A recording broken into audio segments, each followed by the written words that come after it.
Good morning, everyone. It's wonderful to be here with you in Mexico.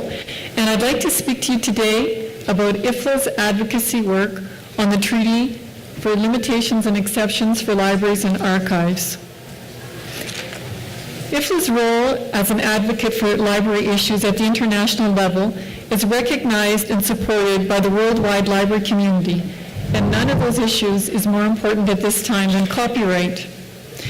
IFLA and the Copyright and Other Legal Matters Committee recognize the importance of the World Intellectual Property Organization Forum, and our work has been intensified for many years, and we have been attending meetings, the copyright meetings in WIPO, in Geneva, the meetings on the development agenda, and the General Assembly meetings. CLM, the Copyright and Other Legal Matters Committee of IFLA, CLM's top priority is our work on the Treaty for Limitations and Exceptions for Copyright for Libraries and Archives. And for over 3 years, IFLA has had a working group of CLM articulating our position on necessary limitations and exceptions to copyright. So as you would know, copyright is a creature of statute and is a limited monopoly and part of national and international treaty obligations and intellectual property and trade regimes. National copyright laws, our own individual copyright laws in our own countries, are informed by our associations at the international level, and so the librarians and archivists need to be informed and understand their role in informing our national governments about issues that affect preservation of our cultural heritage and access to knowledge. So generally, I think most of you would know that copyright laws give exclusive rights to creators and content and rights holders to produce and reproduce, to perform in public, to translate, to convert from one type of work to another, to make sound recordings or cinematographs, to commute by telecommunications, to present in public, or to rent computer programs, and to authorize all of these activities. So that's their bundle of rights. And in many developed countries, there are limitations and exceptions to those exclusive rights, so that the private monopoly that society has given to the rights holders is also balanced by the rights of libraries and other institutions to disseminate knowledge. In some of the developing country legislations, there are fair dealing and fair use exceptions, such as for research, private study, criticism, review, parody, satire, news reporting, and education. And there are also limitations and exceptions for institutions, and these are often named in our legislation. And these are educational institutions and libraries and archives and museums. And these institutions are considered special by many states, and because they are categorized under the heading of public goods. And public goods are described as existing for the greater social benefit and cultural benefit of society, and are not considered part of the market economy. They are considered non-commodifiable, and they should be maintained for the good of the whole, that is, for the good of society or of the economy. And this is the policy space that librarians and archivists inhabit. And this is where we are the authorities, and we need to represent what it is that we need in order to preserve and provide access to knowledge.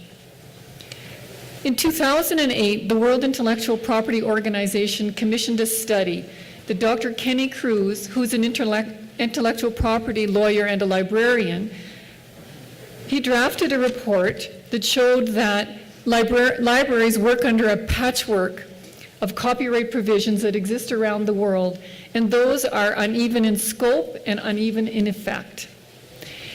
The report found that 21 countries worldwide have no specific exceptions for libraries. The report found that 27 countries have only a general exception, and 72 countries have a provision for library preservation. But in those 72 countries that have that provision, they are uneven in that, and they also don't affect every format. So often formats like sound recording or film, and certainly many don't address digital media. So those are excluded, so they're general provisions. So the provisions in the law increasingly fail to understand and address the legal, technological, and policy challenges of the digital world. And the solution that IFLA has is to address these issues in a binding international instrument or a treaty which sets out the minimum requirements around the world, so minimum requirements for all the member states to adhere to in their national laws. And many of the countries without these provisions in their laws are in the developing world. So one of the organizations involved in copyright, the World Intellectual Property Organization, administers the intellectual property treaties and agreements such as the Berne Convention. And WIPO is required to provide technical assistance upon request to developing countries to assist with framing their laws on intellectual property and copyright. And as you know, WIPO is a member of the United Nations family of agencies, and they are actors in the development agenda, and they are obliged to provide technical assistance that's development-oriented, transparent, and takes into account the priorities and special needs of developing countries. Despite such recommendations, it seems that developing countries, even with the technical assistance, are adopting laws that maximize intellectual property protections on the creator side, and really do not substantially address, or in some cases address in any way, exceptions and limitations for libraries and archives. So because so few laws have enacted laws, so few countries have enacted laws that utilize the flexibilities that are available to them under the Berne Convention and under the trade-related aspects of intellectual property. And as Kenny Cruz has pointed out in his study, that we operate under a patchwork that is already in existence, IFLA is really pressing forward with this initiative to have this minimum standard of limitations and exceptions to copyright available around the world. So let's have a look at the 11 topics that are under consideration for the Treaty on Limitations and Exceptions for Libraries and Archives. So we started with a preamble. So this is the preliminary work to the Treaty on Libraries and Archives. And in the preamble, it just addresses the role of librarians in the dissemination of knowledge and our preservation mandates. And it also says that libraries are designated in society as instruments to balance the public interest. So we are balancing the society's role, the society's gains from this monopoly. And it also addresses the special situation, the special condition, the special institutions and entities that libraries, archives, and museums are for the full functioning of society, for the proper functioning. And the preamble also sets the stage that these minimum requirements are required by every country, so that these 11 topics that we're going to look at will be able to be addressed around the world. So the first topic is preservation. And preservation would allow a library to copy or format shift works into different formats in order to preserve them. And there's a lot of support internationally among the member states for this aspect of the treaty. And the second topic is the right of reproduction and safeguarding copies. And the right of reproduction, it just allows a library to make copies for a researcher upon request, so that if it's in print format, people can make annotations on the print, or if it's in electronic format, they can copy it, and also they can make annotations in the format. We can also then, under this provision, make copies for interlibrary loans, so that when libraries from another users from another library make a request, we're able to copy it and share it with another user. And the safeguarding copies aspect of this topic, this article, just accentuates the role of preservation so that we can copy and we can format shift and we can preserve that material for replacement purposes or for moving it from obsolete formats. The legal deposit article is one that was suggested by member states, and it is a system that allows for a national repository so that at least one copy of works of nationals is deposited in that collection. And this allows a national library, for example, or a repository, a national repository, to make a national collection, and it also aids in the preservation role that we have. This article really should include the preservation and the legal deposit of works in all formats, so that's print, sound, film, and all the electronic formats. Library lending is an important cornerstone of library functionality. And lending, this aspect of it lending is really premised on the principle of exhaustion or first sale. So when a library purchases a book or a work, they are able to then subsequently lend it to their users. In the digital environment, this has changed because in some environments, exhaustion doesn't apply in the digital environment, and that it has a huge impact on the dissemination of knowledge. And that can compromise the learning, the social and cultural development, and competitive innovation. Parallel importation allows a library to import material from another jurisdiction. So libraries may want to do this for a number of reasons. The book or the work may not yet be available in their market, in their local market. The work may not be published there or just may not be available.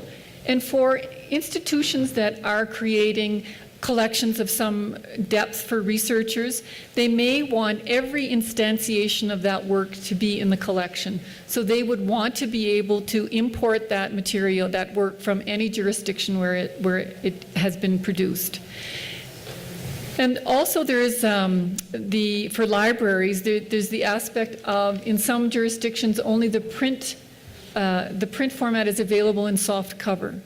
So if you're interested in the longevity of a book for usage or for preservation, you may want to import it from a jurisdiction where they have the hardcover copy. The cross-border uses just allow the books to, this makes it it eliminates the legal uncertainty in moving works across borders. And that is to allow all of the other provisions that we've talked about so that cross-border uses would be allowed. Topic 7 looks at the use of orphan works, retracted works, and works out of commerce. So orphan works are works where we cannot find, after some reasonable inquiry, we cannot find the rights holder to ask for permission to use the work. Retracted works are works that were once available in the market but have been withdrawn for any number of reasons. But libraries need to be able to have and collect and make available those retracted works so that we can maintain an accurate historical record of what has been available and been on the market. And the out of commerce works are works just that are still in copyright and are no longer available. So libraries need to be able to make use of these. And one of the uses that we look at is for our mass digitization projects. If we want to put make these materials accessible in an electronic format, we do have to have some way of resolving the use of orphan works. Topic number 8 is the liability of libraries. And this just gives us another area of legal certainty that while we strive to adhere to the law, in making copies for our users, we have to interpret laws, and many of us are not trained in any, don't have any legal background. So while acting in good faith, if we misinterpret or misapply the law, we want to have latitude that we are not held liable for it. So this is that provision, so that we can interpret it sort of freely. Technological protection measures allows libraries and archives to remove digital locks if they interfere with the exceptions and limitations that we have the provisions in the law to enact. So if we are able to copy works and a rights holder puts a digital lock on it, in order to fulfill our mandate, we are able to take that lock off and make sure that we can preserve or what any of the other uses that we have exceptions for. With contracts, in the digital world, much of the information that we have is covered by contract, and some of those contracts will override our limitations and exceptions, so our statutory rights, and this allows libraries to consider those aspects of that contract null and void, so that we are not encumbered by those in the specified areas, so we are not encumbered by those restrictions in the contract. There was a study by the British Library that looked at 100 of their contracts and found that 93% of them overrode their statutory rights. So the right to translate works is the last article in the proposal, and that is the right to translate works. A significant amount of the world's research output is available only in English and Spanish. And for people who do not speak or read English or Spanish, it becomes a barrier to access to knowledge. And libraries can play a role in facilitating access to that by having that translation provision as one of their limited rights. So that brings us to the end of the list of exceptions and limitations that we're looking for in a treaty. And IFLA is spending a substantial amount of time and resources on pursuing this at the international level. And we have observed over many years the continuous advocacy and lobbying efforts that publishers and rights holders have represented their interests at the World Intellectual Property Organization. And this has changed significantly in the last 5 to 7 years as IFLA and other NGOs have been attending the copyright meetings in WIPO. And in as recently as 2009, another civil society NGO, the World Blind Union, blazed a trail at WIPO and successfully put forward a proposal that was taken up by member states, and that is for a treaty on limitations and exceptions for the visually impaired. Now, and the visually impaired has moved forward, and they are coming up to a diplomatic conference in June of 2013. So the libraries and archives community has been really observing the success that they have had, and we are looking at the progress that they have made so that we can anticipate the barriers and counter the objections that will be presented to us as we move forward. IFLA has successfully positioned the exceptions and limitations for libraries on the international agenda, and we are scheduled for a diplomatic conference in 2015. And we will be looking at and working with the LAC organization, for example, tomorrow, to look at how we may ask for your help in achieving this. So thank you very much. Thank you. Buenos días. Primero que nada quisiera agradecer a los organizadores por este evento y sobre todo, desde luego, por haberme invitado y la cordialidad con la que nos han recibido, el tremendo trabajo que ha hecho Felipe, Jorge y por supuesto la generosidad de la presidenta Ingrid de habernos invitado. que en realidad denota esa calidad humana que ella tiene, que definitivamente yo la propondría como latinoamericana honoraria por tener esa capacidad de preocuparse por los demás y la fraternidad dentro de la organización de las bibliotecas. Un segundo punto que creo que es importante clarificar es que a pesar de que yo estoy vinculado a algunas organizaciones públicas, mis opiniones van a ser nada más que mis opiniones personales y de esa forma me aseguro que cuando vuelva a mi país todavía voy a tener el trabajo que tengo.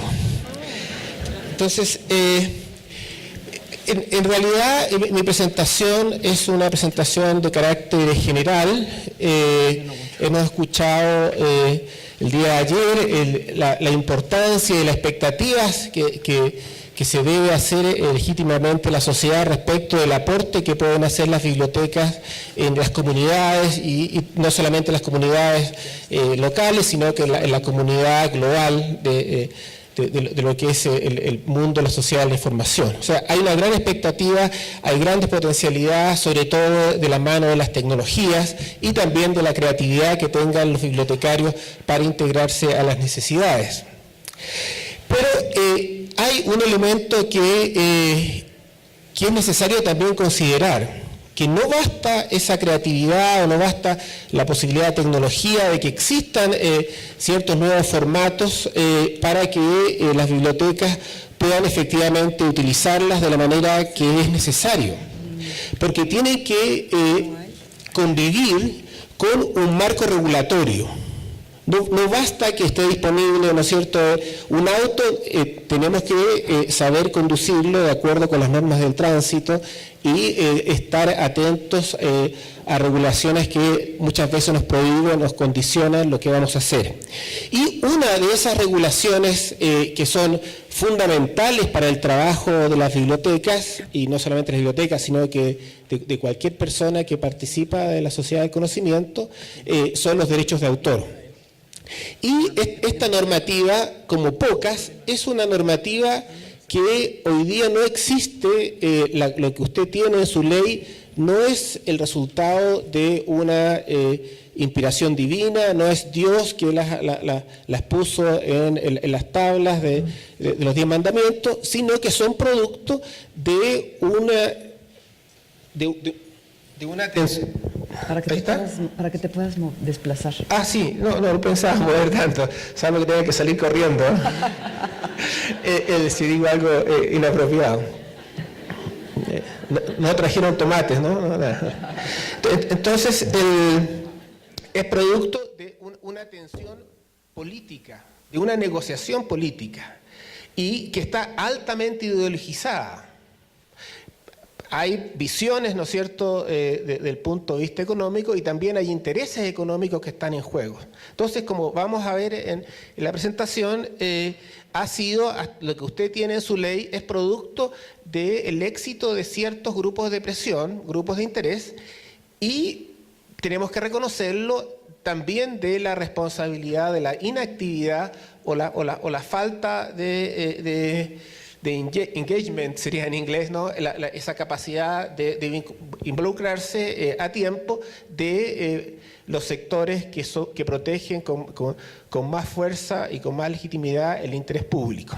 Entonces, uno de los objetivos de mi presentación es dar elementos para que las bibliotecas entiendan esta ave rara que es el derecho de autor, para que ustedes puedan ser interlocutores válidos y efectivos en las conversaciones, en el proceso de cambio, porque si uno no tiene muy claro de cuál es el animal, bueno, no va a saber si se lo va a comer o lo va a sacar a pasear. Entonces, el primer punto esencial que hay que tener claro es que el objeto del derecho de autor no es más ni menos que las formas de expresión del conocimiento o la información. O sea, precisamente lo que ustedes intermedian y tienen que ser las puertas de acceso. Entonces, es el conocimiento, la forma de expresión del conocimiento. Y eso tiene muchas implicancias. Porque el conocimiento o la forma de expresión del conocimiento, como puede ser un libro, como puede ser un poema, una canción, un programa de software, tiene unas propiedades económicas que son muy especiales. Es que no son rivales en consumo y no excluibles. ¿Qué significa eso? Por ejemplo, piensen en un poema. Para hacerle propaganda a mi país, voy a proponerles, piensen en el poema 20 de Pablo Neruda. Ustedes lo conocen. ¿Hay alguien que no lo conozca? Bueno, aparentemente puede haber alguno que no lo conozca. Entonces, yo me voy a permitir dar una primera estrofa, no, una primera... por favor, aquí, no, te lo ruego, por favor. Por favor. Puedo escribir los versos más tristes esta noche. Ahí sigue, la otra más. Puede escribir, por ejemplo, ¿cierto?, que la noche está estrellada y los astros tiritan azules a lo lejos. Muy bien. Entonces, ahora que lo he dicho, o mediamente lo he tartamudeado, ustedes pueden llegar a sus casas y repetirlo las veces que quieran, ¿no es cierto? Y pueden decírselo a quien quieran. Y eso no impide que yo llegue de vuelta a mi país y se lo diga románticamente a mi mujer, ¿no es cierto? Entonces, eso es que es un bien no rival en consumo, a diferencia de la manzana o de mi corbata. Si la pongo yo, nadie más se la pone. ¿Se fijan? Entonces, esa es una tremenda calidad que tiene. Y también no es excluible, porque una vez que ya se lo dije, no tengo cómo controlarlo, que ustedes dónde se lo van a decir y las veces que lo van a decir. Entonces, es un bien perfecto, que no tiene el problema económico. Entonces, esa tremenda cualidad, a su vez, genera para algunos un problema económico, que es que, bueno, si pasa que no lo puedo controlar, no lo voy a poder comercializar, en consecuencia, se va a generar una falta de incentivos para que la gente escriba poemas. Discutible, pero bueno, esa es una explicación de las que es más aceptadas internacionalmente.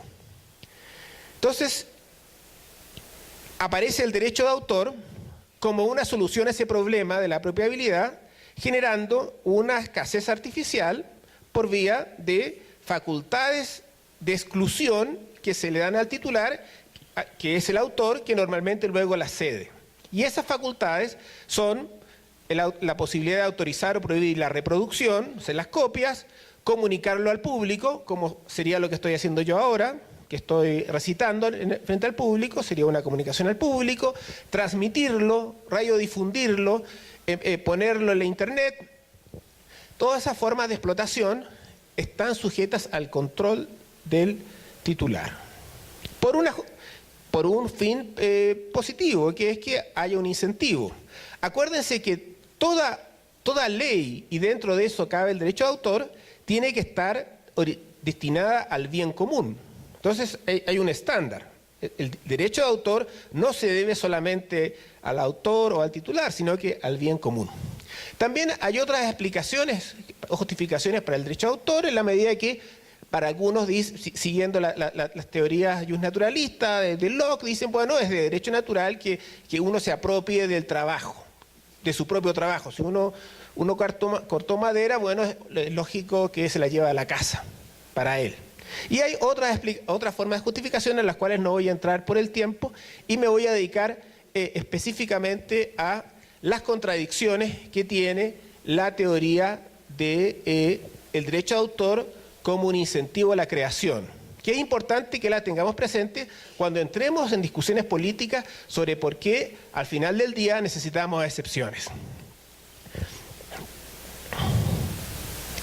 Entonces, la primera contradicción que es evidente, que es que si uno quiere ser un creador, necesita tener acceso a las obras previas. Entonces, generar una exclusión con miras a que haya creatividad se contradice con la necesidad de que, como dice Stephen King, bueno, si usted quiere ser un buen escritor, tiene que leer. O sea, uno tiene que tener acceso a las obras previas. Pero no solamente es necesario tener acceso a las obras previas para aprender ¿cierto?, a nuevas técnicas, sino que también es importante la posibilidad de imitar. Hay actualmente una sensación de pecado asociado a la imitación, y no, históricamente la humanidad se ha desarrollado y intuitivamente las personas aprendemos a través de la imitación. Y en el costado de la pantalla ustedes pueden ver un ejemplo que a mí me encanta, que es el caso de Van Gogh, ¿cierto? ¿Qué pintor más ingenuo y que inspira más ternura que Van Gogh, la situación de él, ¿no? Qué puro era. Bueno, si ustedes analizan la obra de Van Gogh y ven cómo cambia desde su obra de la época más oscura, que es los comedores de patata, hasta esos colores que le son tan característicos, la explicación es que en el plazo del cambio es que él se encuentra con las obras de los japoneses que estaban de moda en su época y se ponen a copiar como locos y todos los impresionistas empiezan a aprender y copiar de pintores japoneses, y ahí tienen ustedes una obra de Van Gogh que copia la de Hiroshige, que es un retablista japonés.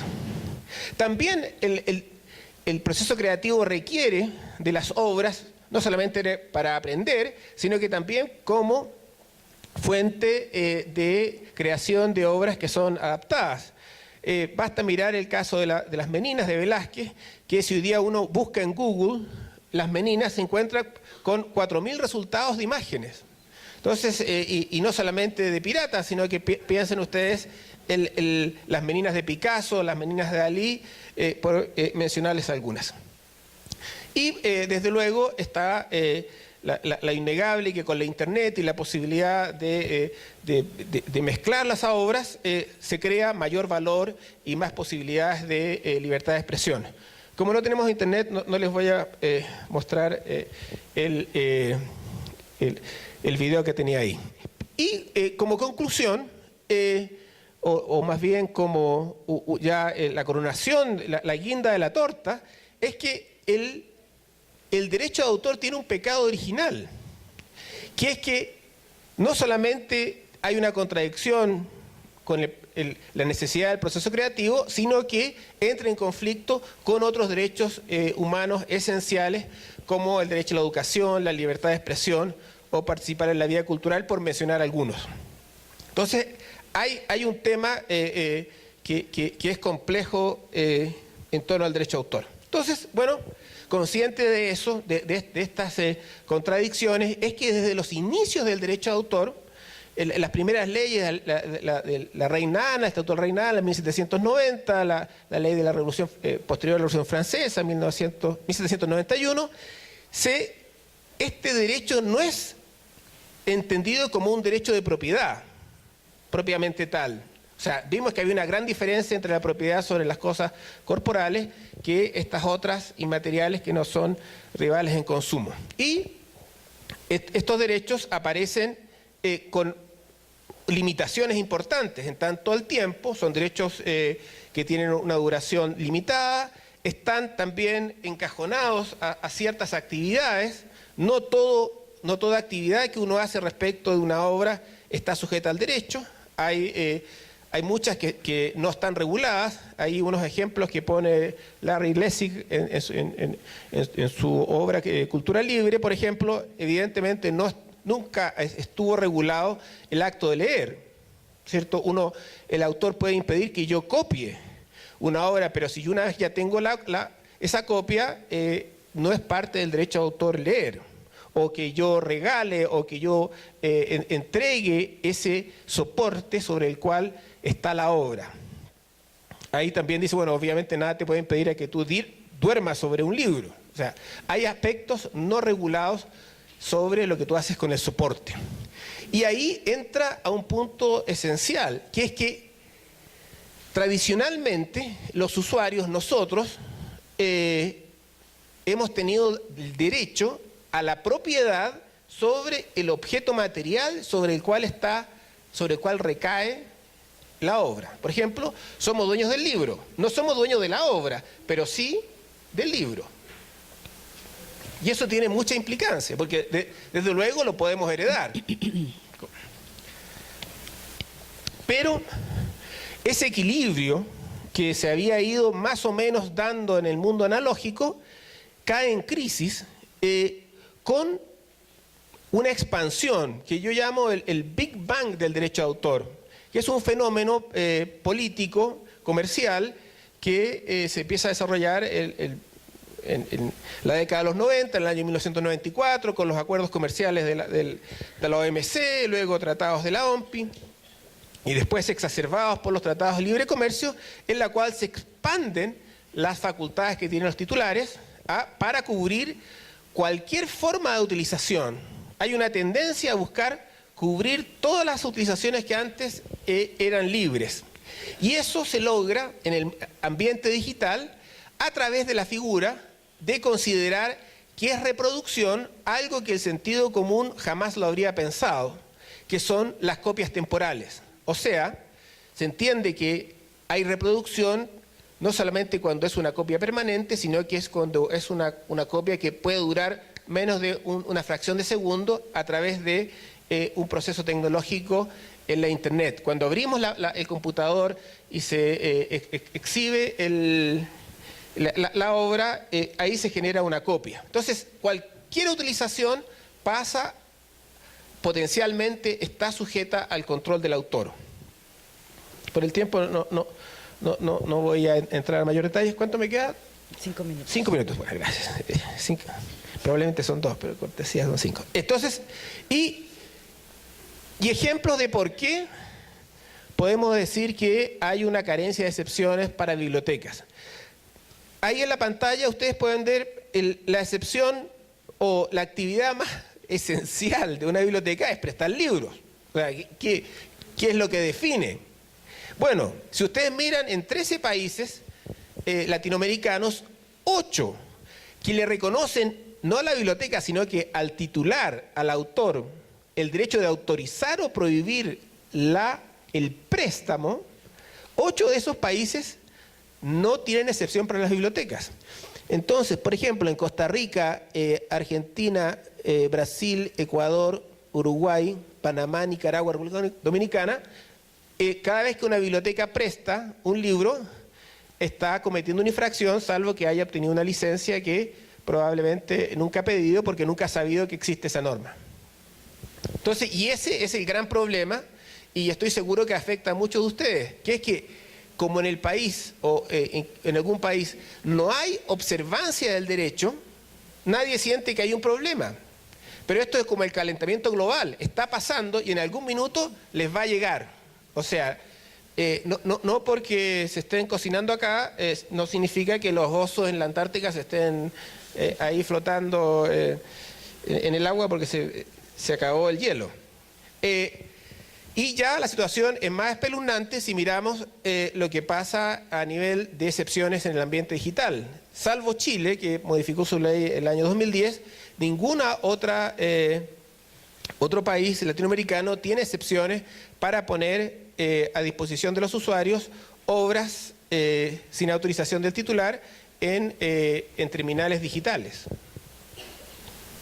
En el caso de México, ahí quedó en blanco, la doctora nos va a decir con más propiedad qué es lo que pasa ahí.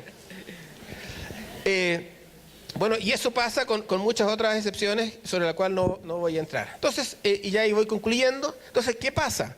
Que es la gran paradoja de la sociedad de la información, que ya es posible lo que ya adelantaba Wells en su obra del El cerebro del mundo, en el cual veía la posibilidad de que hubiera una enciclopedia permanentemente actualizada a la cual todos íbamos a tener acceso, esto en el año 38, que ya es posible técnicamente gracias a la Internet y los buscadores de las nuevas tecnologías. Ahora, todo eso es posible, ya escuchábamos en la mañana todas las esperanzas de los libros digitales y otros, pero nunca antes había sido más fácil restringir ese acceso desde el punto de vista legal. Y eso es el tremendo problema que es fundamental que iniciativas como la IFLA y el Tratado de las Excepciones puedan resolver. ¿Cuál es el mayor peligro? Es que el derecho de autor, de pasar de ser una normativa que regulaba la relación de ciertas empresas, editores y distribuidores, pasa a ser un derecho que regula lo que hacemos en nuestra casa. Y perdemos el poder que nos daba ser dueños de los libros y pasamos a un sistema de pago por lectura, el pay-per-view. Entonces, porque ese es el sueño del editor, que puede ser legítimo, que es que cada vez que nosotros leamos, paguemos. Entonces, y eso es lo que hace que sea tan duro para ellos aceptar la idea de que van a haber espacios que van a quedar excluidos a través de las excepciones. Factores que, me quedan 30 segundos, con esto termino.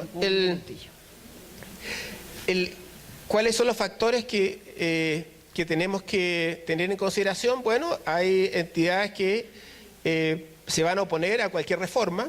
O sea, ya de hecho hay posiciones políticas de países como lamentablemente Estados Unidos, la Unión Europea, que restringen el concepto de las excepciones en los países en desarrollo. Hay oposición de sociedades de gestión colectivas, multinacionales, y sobre todo hay una falta de comprensión dentro de nuestros propios gobiernos de la importancia de las excepciones, porque no se valoriza cuál es el costo económico que tiene no tener excepción. Entonces es muy importante que se haya investigación para demostrar cuál es el valor social que tienen las excepciones. Y con esto termino y agradezco la paciencia de la audiencia. No, al contrario. Gracias. Gracias.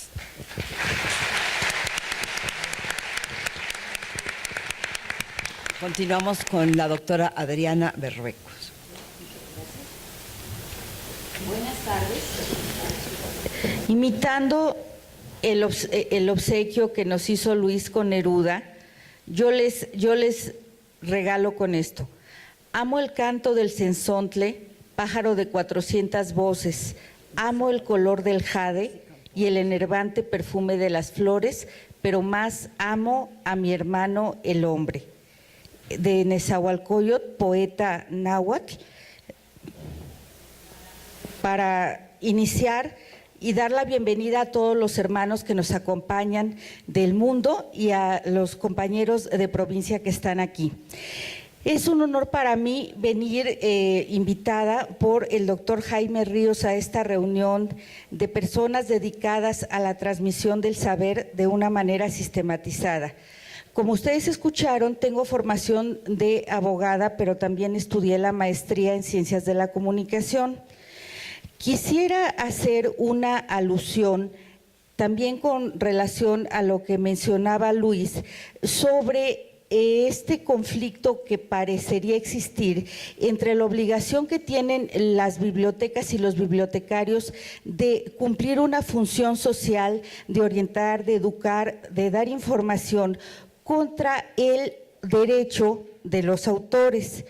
Esto tal vez no sea tan palpable si no nos remontamos a orígenes históricos de este tipo de derechos. Yo quiero hacerles una mención, no venía con una actitud únicamente comercial el mencionar la aparición de mi libro sobre don José María Lafragua. José María Lafragua, como todos los bibliotecarios mexicanos saben, fue el primer director efectivo que tuvo la Biblioteca Nacional de México. Elegí a este personaje porque también se ocupó de otorgarnos la primera normatividad de derecho de autor que tuvo México. Esto fue en 1846, cuando ya las tropas de Estados Unidos de Norteamérica habían invadido nuestro territorio. Yo digo que es un alto mérito que el señor Lafragua y el gobierno mexicano estuvieran pensando en defender la cultura del país a través de un reglamento de protección a los autores. Y precisamente a Lafragua le debemos el intento que por fortuna floreció en 1867, que fue el de la formación de la Biblioteca Nacional que se hizo durante el gobierno de Juárez. Bueno, a ver, aquí hay que hablar de tradición jurídica también. Me voy rapidísimo a 1917.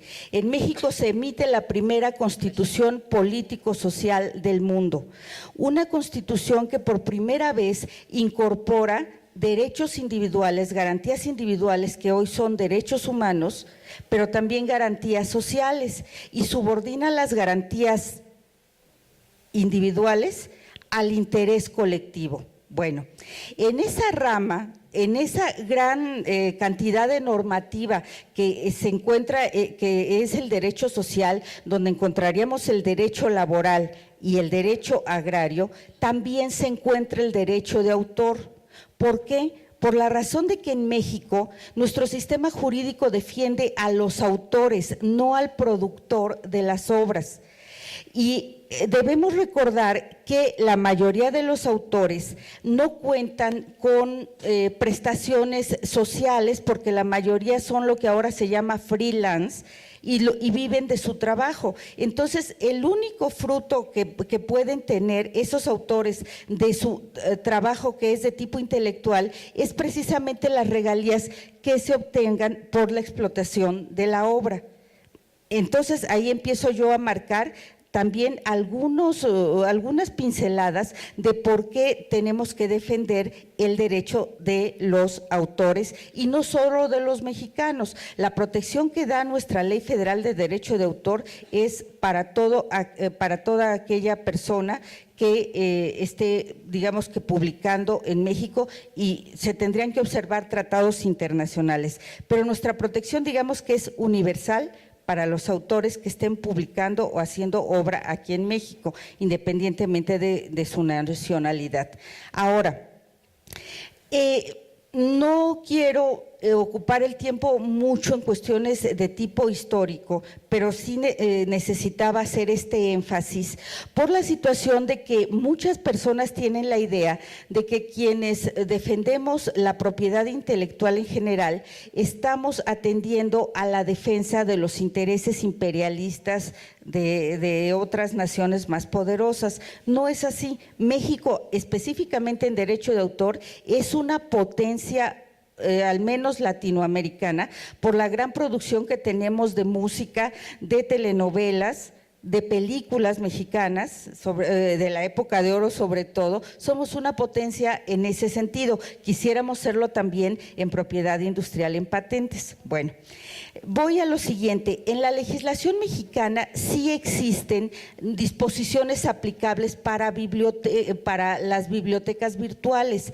¿Por qué? Porque en materia de derechos patrimoniales se habla que el autor o el titular de los derechos patrimoniales tiene la facultad de autorizar o prohibir la comunicación pública de las obras. Dentro de esa comunicación pública entra la transmisión que se haga por telecomunicaciones, y ahí entrarían todas estas transmisiones de bibliotecas virtuales. Bueno, tiene matices el asunto, y por eso lo estaba yo relacionando con otra ley, que es la Ley General de Bibliotecas. No sé si me podrían apoyar con la definición que tenemos. Más adelante, por favor. Sí. Aquí está la definición de nuestra Ley General de Bibliotecas. Todo establecimiento público que tenga un acervo impreso o digital de carácter general superior a 500 títulos, catalogados y clasificados, y que se encuentren destinados a atender en forma gratuita a toda persona que solicite la consulta o préstamo del acervo en los términos de las normas administrativas aplicables. A ver, segundo párrafo. La biblioteca pública tendrá como finalidad ofrecer en forma democrática el acceso a los servicios de consulta de libros impresos y digitales y otros servicios culturales complementarios, como orientación e información que permitan a la población. ¿Podemos pasar la gráfica?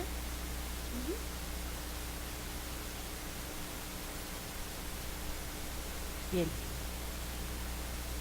Que está cortada. Miren, es bastante interesante esta definición porque habla de diferentes tipos de materiales, ¿sí? Dice aquí, su acervo podrá comprender colecciones bibliográficas, hemerográficas, auditivas, visuales, audiovisuales, digitales y en general cualquier otro medio que contenga información afín. En este momento ya encontramos un nivel de complejidad muy amplio, porque la Ley Federal del Derecho de Autor le da un tratamiento distinto a las obras de las que está hablando esta definición de la Ley General de Bibliotecas. Y yo creo que lo entendemos perfectamente. No solo tenemos en nuestros acervos libros, tenemos también materiales audiovisuales que son obras protegidas por el derecho de autor. Bien. Concretamente, ¿a dónde voy? A que aquí tenemos que observar derechos de diferentes personas, porque generalmente estas obras son, digamos que de carácter colectivo, protegidas como obras colectivas, porque está el autor de los textos. En ocasiones hay fotógrafos, por ejemplo, habrá, en el caso ya de películas, pues hay hasta derechos conexos y también de música, no solo de los autores de las canciones, sino también los derechos conexos que tienen los ejecutantes, los músicos, los cantantes, en fin. Y hay otro tipo de derechos que es el de los editores de libros. Y si estamos hablando de hemerografía, pues también tienen derecho precisamente los propietarios de los periódicos o las revistas. Aquí hay una cuestión de que los editores de libros tienen derechos sobre sus obras sin contados 50 años a partir de la primera edición, y la ley le da ese mismo plazo de protección a los editores de periódicos. Entonces ustedes no pueden en una biblioteca, ¿sí? En una biblioteca no pueden estar difundiendo libremente los periódicos sin la autorización del editor del periódico, porque existe esta protección. Y ahora el asunto se vuelve complejo también y se sale del tema del derecho de autor, porque también aquí pueden estar implicadas marcas y avisos comerciales que son de propiedad industrial. El tiempo no es suficiente para que yo trate el tema, pero quiero abordar algunos problemas que hay, sobre todo en bibliotecas universitarias, que por fortuna se ha corregido aquí en la UNAM. La cuestión de las tesis profesionales, de las tesis con las que se gradúan los alumnos. La universidad, por regla general, cualquier universidad, no es dueña del derecho de autor sobre las tesis, salvo que exista un convenio de beca en el cual el alumno haya accedido a que sus derechos de autor sobre la tesis pertenezcan a la universidad, o también tendríamos que ver si no pertenecen al CONACYT, porque muchos alumnos en México estudian becados por CONACYT. Entonces, la universidad y cualquier universidad, biblioteca, no puede poner al alcance de cualquier persona una tesis porque no es dueña del derecho de autor.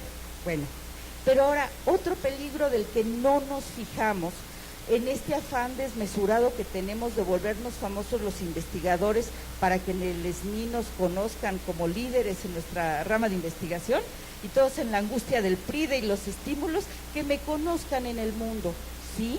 Y si usted está haciendo investigación científica y tiene un invento, usted resulta que en el momento en que da a conocer sus artículos libremente a una biblioteca, sin antes proceder a patentarlo, a solicitar la patente, resulta que ya puso su invento en el estado de la ciencia y perdió el carácter novedoso, y entonces ya no va a tener acceso a la patente porque ya no tiene el carácter de novedoso.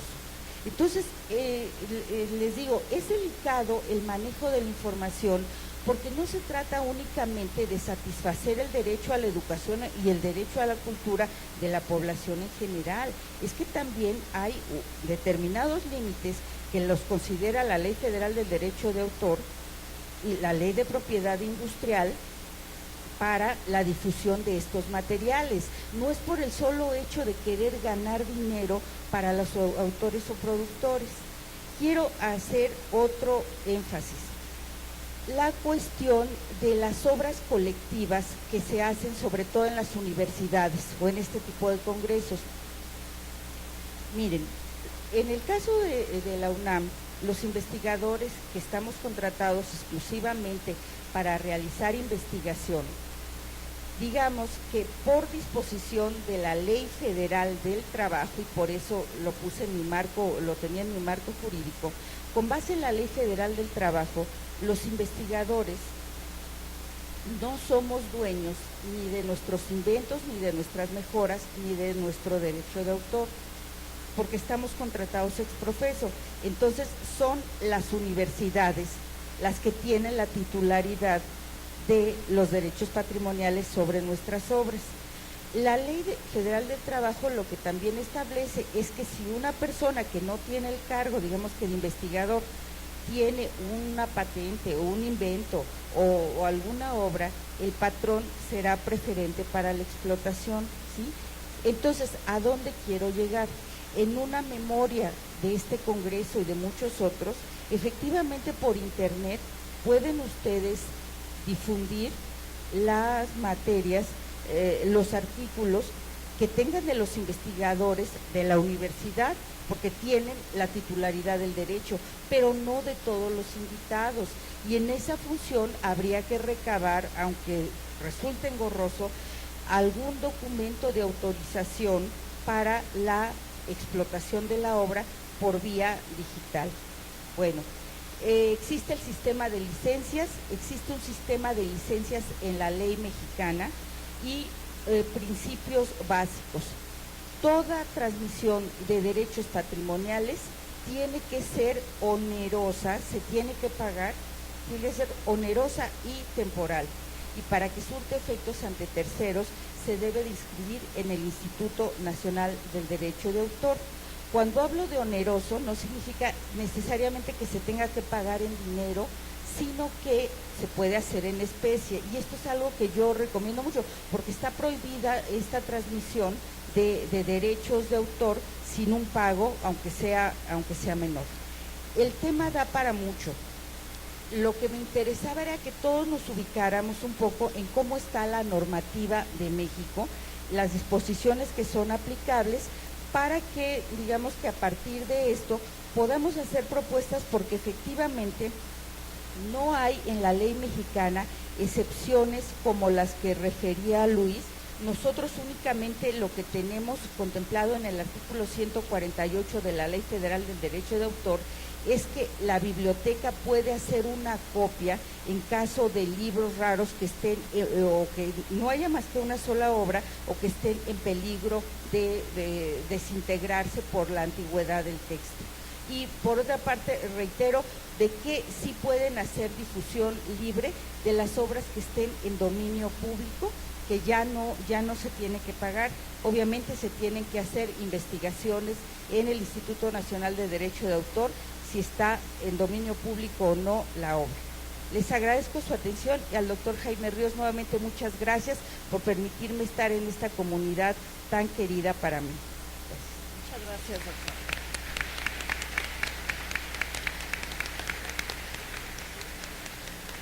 Tenemos unos minutos para que ustedes puedan entrar en diálogo con nuestros ponentes, que bueno, yo creo que nos han dado un panorama completísimo sobre esta relación de derecho de autor y nuestra obligación con los lectores de ofrecerles la información. Tenemos entonces el micrófono abierto para ustedes.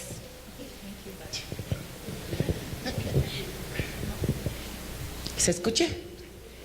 Para la doctora Berrueco, perdón. Doctora, soy Lourdes Roballo de la Dirección General de Bibliotecas, aquí enfrente de usted, a su derecha. Con respecto a las tesis de la UNAM, yo tengo la suerte de trabajar con las tesis de posgrado en la Dirección General de Bibliotecas. Entonces, una idea que se me ha ocurrido no es original, porque la he visto en otras universidades, es arreglar de tal manera la tesis para que cumpla con todos los requisitos para obtener un ISBN de la tesis, porque hay muchísimas, sobre todo en el área de bioquímica, en donde hay muchos organismos mexicanos, muchos organismos vivos que a veces no están clasificados, pero hacen muchos estudios sobre su aplicación para medicamentos, para promotores de crecimiento, para cosas agrícolas. Y por otra parte, también existen muchísimas tesis sobre investigaciones antropológicas, sociales, con respecto a los idiomas que se están perdiendo, a las culturas, a lo que todavía sobrevive en nuestro país. Entonces, si están gratuitas como están ahorita, y bueno, es un gran orgullo que nuestras tesis están dispuestas las 24 horas del día, los 365 días del año, pues los derechos de autor, ahí, aunque sean del autor y él haya dado su permiso, el propio tesista, para que se difunda su información, yo creo que la universidad debería de tomar alguna decisión en a quién le tocan parte de los derechos de autor, porque en muchas universidades como la de Baja California, la mitad de los derechos de autor son del tesista y la mitad de la universidad, puesto que ahí es una escuela pública, recibieron beca, recibieron profesores, recibieron laboratorios y muchas veces otras ayudas. Esa es una parte. Y la otra parte, cómo proteger esos derechos de autor, no para que no los lean, sino para que le den el crédito a la universidad, a la investigación muy propia que se da de nuestro país, aquí en la universidad, y no dejarlos tan que los lean y los vean tan bonito y después no los vengan a vender.